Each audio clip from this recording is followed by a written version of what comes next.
बहुत पुरानी बात है। बौद्ध आश्रम में रहने वाले एक शिष्य को अकेलापन बहुत पसंद था। योग ध्यान वो आश्रम के दूसरे कामों को खत्म करने के बाद वो अक्सर आश्रम की सबसे एकांत जगह पर जाकर बैठ जाता। बैठा बैठा आसपास की चीजों का निरीक्षण करता रहता या फिर किसी चीज पर विचार करता रहता। जब वह अकेला होता तब वह सबसे ज्यादा खुश होता था, चाहे वो आश्रम के कामों को करने के बाद कितना भी थक जाए। लेकिन जब वो खुद के साथ कुछ वक्त बिताता तो उसकी पूरी थकान समाप्त हो जाती। जब भी उसके मन में किसी बात को लेकर कोई उलझन होती थी तब भी वो किसी एकांत जगह पर जाकर बैठ जाता और फिर ध्यान से उस समस्या पर विचार करता और फिर कुछ समय पश्चात उसका दिमाग शांत और स्पष्ट हो जाता। संक्षिप्त में कहें तो एकांत ही उसका सबसे अच्छा मित्र था। लेकिन उसका यूं अकेले अकेले रहना आश्रम के दूसरे बच्चों को बिल्कुल भी पसंद नहीं था, क्योंकि आश्रम के दूसरे बच्चों को जब भी मौका मिलता वो साथ में खेलते, मस्ती मजाक करते, गप्पे मारते और एक दूसरे की टांगे खींचते। लेकिन ये हमेशा ही एकांत की तरफ भागता। इसके केवल एक दो ही गिने चुने मित्र थे, जिससे आश्रम के दूसरे बच्चे इसका मजाक बनाते, इसे तरह तरह के नामों से पुकारते, इसे घमंडी और सनकी तक कहते।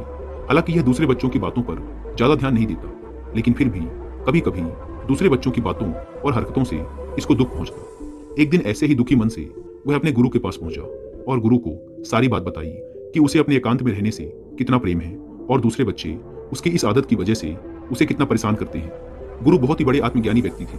उन्होंने शिष्य की पूरी बात बड़े ध्यान से सुनी और फिर कहा, बेटे, इसमें उदास होने वाली कौन सी बात है। महान सफलताएं अकेलेपन से ही शुरू होती हैं। अकेलापन ही हमें खुद से मिलाता है। अपने अकेलेपन को नकारात्मक मत समझो, बल्कि उसे एकांत समझकर खुद को जानने का प्रयास करो। तुम्हें एकांत पसंद है, इसका मतलब यह है कि तुम्हारा वास्तविक वजूद तुमसे मिलना चाहता है।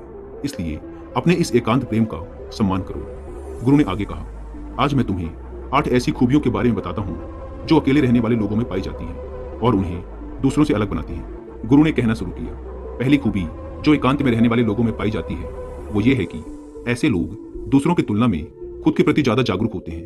वो खुद के स्वभाव और आचरण के बारे में ज्यादा गहराई से जानते हैं। ऐसा इसलिए होता है क्योंकि जब हम अकेले रहते हैं तो हमें खुद के बारे में सोचने का काफी समय मिल जाता है, जिससे हम खुद के व्यवहार को अच्छे से समझ पाते हैं। एकांत में रहने वाले लोग खुद की कमजोरी और ताकत को भी अच्छे से जान पाते हैं, जिससे वो दूसरे लोगों की तुलना में किसी भी खराब परिस्थिति का सामना ज्यादा अच्छे से कर सकते हैं। एकांत में रहने वाले लोगों की दूसरी खूबी ये है कि इनका व्यक्तित्व सबसे अलग, सबसे हटकर होता है। ऐसे लोग जो ज्यादातर दूसरे लोगों के साथ रहते हैं या अकेले रह ही नहीं पाते, वो कितनी भी कोशिश कर लें, लेकिन जाने अनजाने में ही सही, लेकिन दूसरों के व्यक्तित्व का कुछ हिस्सा उनके अंदर आ ही जाता है। दूसरों की आदतें, दूसरों के विचार उनके अंदर घर कर ही जाते हैं, जिससे उनके व्यक्तित्व में वो अनूठापन, वो निरालापन नहीं आ पाता। उनका व्यक्तित्व कई सारे लोगों के व्यक्तित्व का मिश्रण होता है, पर क्योंकि एकांत में रहने वाले लोग अपना ज्यादातर समय अपने साथ ही बिताते हैं, इसलिए ये दूसरों की बातों और विचारों से बहुत ही कम प्रभावित होते हैं। इनके अपने जीवन को जीने के खुद के बनाए नियम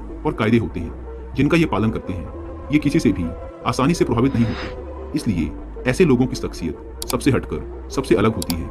इसलिए इनके व्यवहार में एक अलग ही निरालापन होता है, जो किसी दूसरे व्यक्ति को पसंद भी आ सकता है और नहीं भी।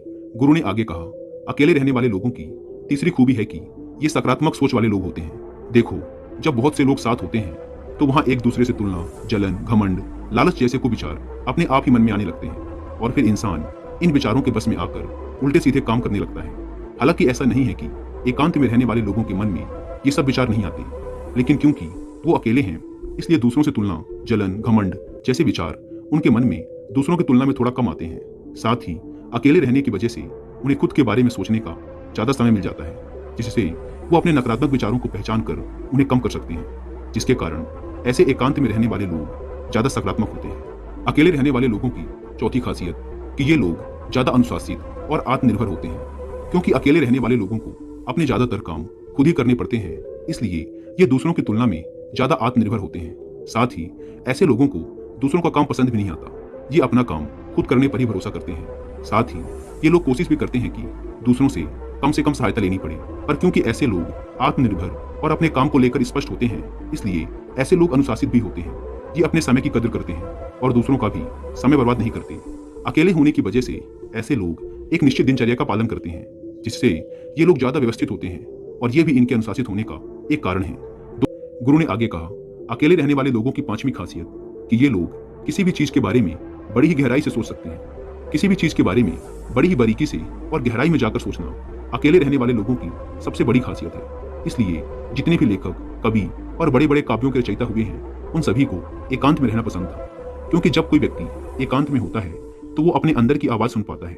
जितने भी बड़े आविष्कार हुए हैं, उन सब की शुरुआत एकांत में ही हुई थी, क्योंकि एकांत में रहकर ही किसी भी चीज के बारे में बड़ी ही बारीकी से सोचा और समझा जा सकता है। छठी खासियत, अकेले रहने वाले लोग बहुत ही कलात्मक होते हैं, क्योंकि अकेले रहने वाले व्यक्ति किसी भी चीज के बारे में बहुत ही गहराई से सोच सकते हैं, इसलिए ऐसे लोग बहुत कलात्मक भी होते हैं। साथ ही अकेले रहने की वजह से इनके पास बहुत सा समय भी होता है और ये ज्यादा देर तक अपने काम में ध्यान केंद्रित करने में भी सक्षम होते हैं, जिस कारण से इन लोगों की जिस भी काम में रुचि होती है, ये लोग उस काम में बहुत आगे तक जा सकते हैं, क्योंकि इनके आसपास इनके ध्यान को बांटने वाला कोई नहीं होता। इसलिए ये जब तक चाहें अपने काम में खोए रह सकते हैं, और यही कारण है कि ऐसे लोग बहुत ही रचनात्मक और कलात्मक होते हैं। दुनिया में जितने भी महान उपलब्धि करने वाले लोग हैं, उनमें से ज्यादातर लोग ऐसे हैं जिन्हें एकांत में रहना पसंद है, क्योंकि एकांत ही सृजन का स्रोत है, एकांत में उन्नति है, एकांत में ध्यान है। सातवीं खासियत, अकेले रहने वाले लोगों के दूसरों के साथ रिश्ते बहुत ही गहरे और मजबूत होते हैं।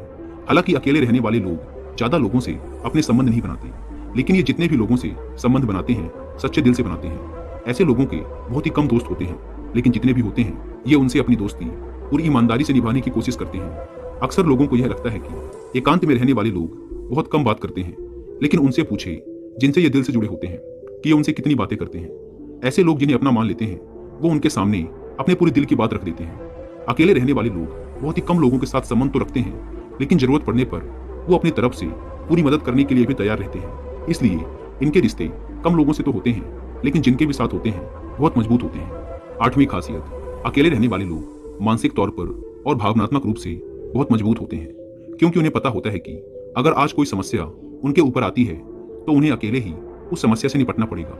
ऐसा बार बार करने से उनके अंदर खुद के प्रति आत्मविश्वास बढ़ता है, और आत्मविश्वास व आत्मसम्मान के बढ़ने से वो मानसिक और भावनात्मक तौर पर और मजबूत होते चले जाते हैं, और वो ये मानने लगते हैं कि ऐसी कोई भी समस्या नहीं जिसे वो अपनी दृढ़ इच्छा शक्ति के दम पर हरा न सके, और यही एक सोच उन्हें दूसरों से अलग बनाती है। इतना कहने के बाद गुरु चुप हो गए, तो शिष्य ने कहा, गुरु जी, आपकी सारी बात ठीक है, लेकिन ये कब कहा जा सकता है कि अकेलापन एक वरदान है?